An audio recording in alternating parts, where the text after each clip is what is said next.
It's a rainy afternoon in Brisbane and engineer Rick Polsey is running tests. Fatigue warning.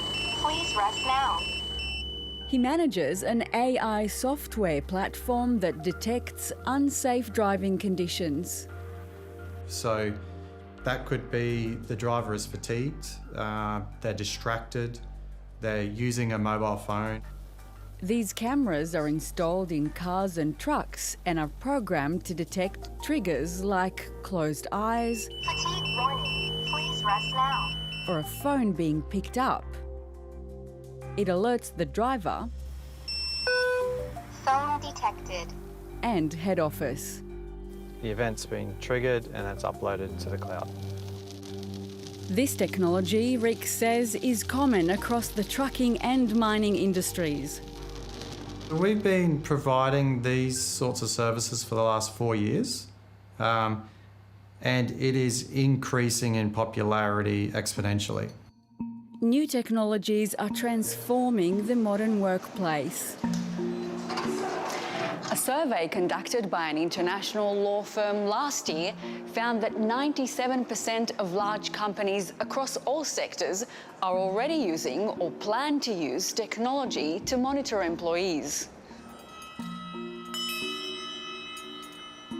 All of a sudden, we started to become robots. It was just crazy, it was horrendous, and it was demeaning, and it was dehumanising. It was April this year when now retired public servant Ray Daly swapped his office job for nurturing his veggie garden. Whatever the weather brings, I make the most of it. For 8 years, Ray Daly manned the phones at Services Australia, a government agency that manages social services like Centrelink, Medicare and child support. He often spoke to vulnerable people. You needed to know when you were dealing with a recently incarcerated person that may be drug impacted or alcohol impacted, or whether you were dealing with a mum who's just fled a domestic violence situation and was seeking support. There'd be people who were suicidal. Ray Daly says that 6 years ago, Services Australia introduced a special software that monitored and measured every minute of his workday. It was horrendous. It really was. It took away the purpose of your work, which was to serve the public. He alleges toilet breaks were tracked by the software and limited to 5 minutes. If you happen to be a bit longer than 5 minutes during a toilet and refreshment break, that would register. And if there was a number of occasions of that happening over the month, that would be discussed during your coaching session. Now, I didn't keep diaries of what I did in the toilet that day. I didn't think you needed to. For your Service Australia staff who work hard on the floor and have 5 minutes. The issue came to a head at Senate estimates earlier this year when Senator David Pocock said toilet breaks were sometimes referred to as time fraud. Stealing agency time for doing things such as drinking water and going to the bathroom. The agency refers to this as time fraud. What kind of culture are we creating? 730 understands the issue of timing toilet breaks has since been resolved.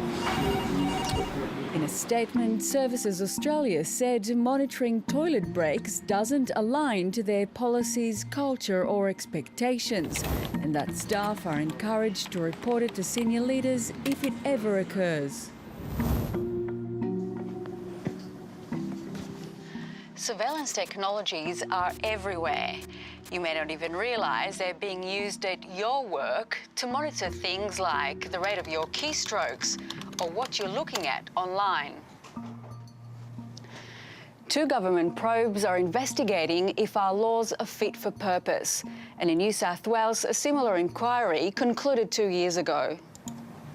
The type of surveillance we now have and the type of technologies we now have being used in our workplaces are so sophisticated that we simply haven't got laws that are able to cope with that level of sophistication. The inquiry's 13 recommendations included things like ensuring workers are notified about how they're being monitored, So far, none of the recommendations have been implemented. The Greens' Abigail Boyd participated in the inquiry. What we're saying is that there needs to be really strict boundaries around the use of workplace surveillance.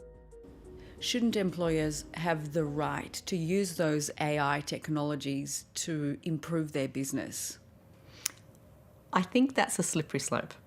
I think it's a crude way to say it, but we could bring back slave labour and have incredibly efficient companies. Workers are not robots.